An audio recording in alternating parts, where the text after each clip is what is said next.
Ayan, so hello guys, quick live lamang po tayo dito sa ating account, and as of today dito po tayo sa ating Zuko Cloud Mining Investment.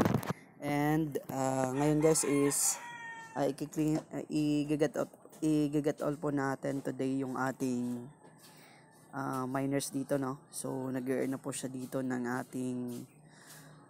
ating account guys, no, like itong ating i-claim today is nasa $31.51.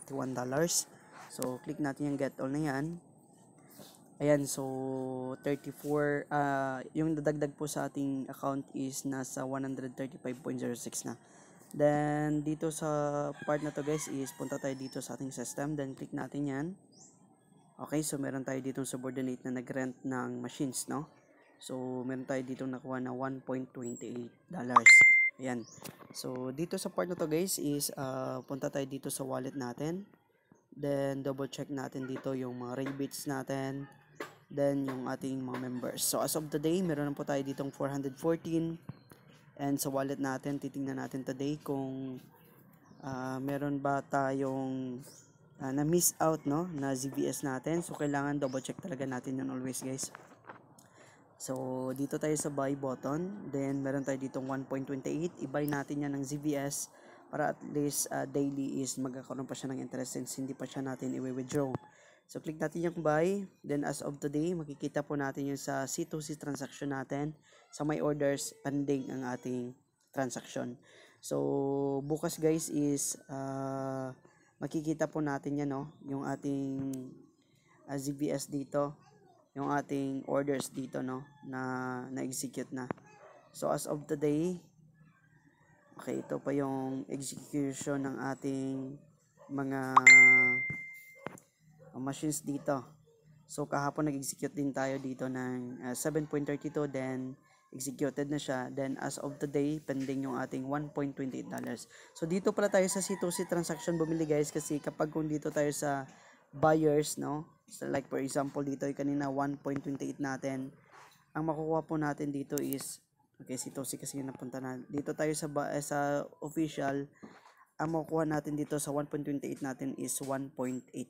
So samantala dito kanina sa ating C2C, ang nakuha po natin kanina sa ating 1.28 is 85. So medyo malaki dito yung kanyang value. Yun nga lang, hintayin mo ng ilang oras bago mag-execute yung ating orders. So ayan na muna guys yung update natin today. May mga members pa din po kasi tayo nagtatanong regarding dito sa ating ZBS. Okay?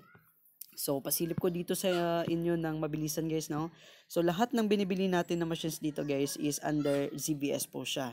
Like for example, gusto nating bilhin itong ating $10, no? So, click natin yung $10 natin. Click natin yung buy.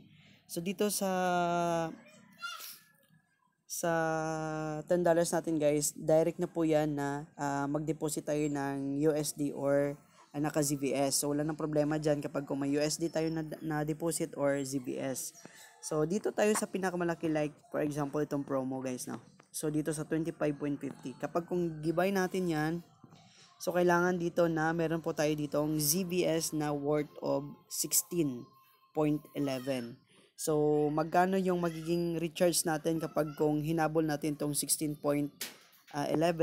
So punta tayo dito ngayon sa ating C2C.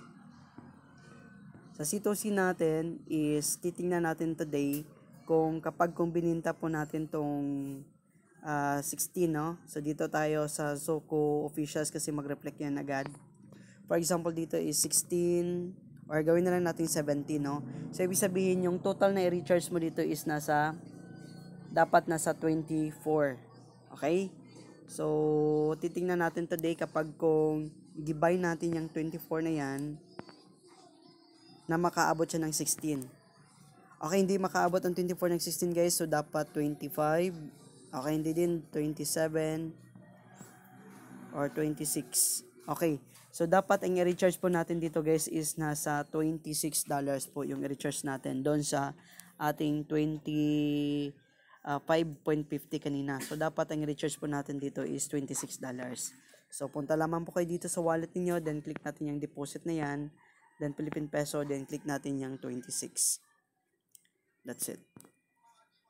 Ayan, so meaning, ibig sabihin dito kapag kung nag-deposit po tayo dito ng 26, no? So meron po siyang conversion sa Philippine Peso natin na 1,745 kapag kung kinuha po natin yung machines natin like kagaya nitong 25.50.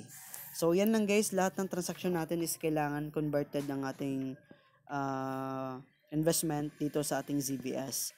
Okay, so kung gusto nyong medyo malaki yung kanyang conversion guys, dito kayo sa C2C.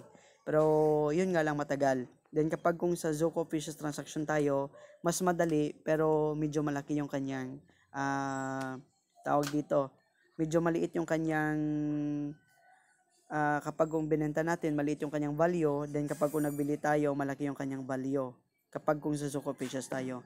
Then kapag kung hindi naman tayo nagmamadali, so dito tayo dadaan sa ating C2C transaction. Kasi kapag kung mag-buy ka, maliit yung value niya. Kapag kung mag-sell ka dito is malaki yung value niya. So, ganun yung different dito sa C2C at saka sa Zoco Fishes natin.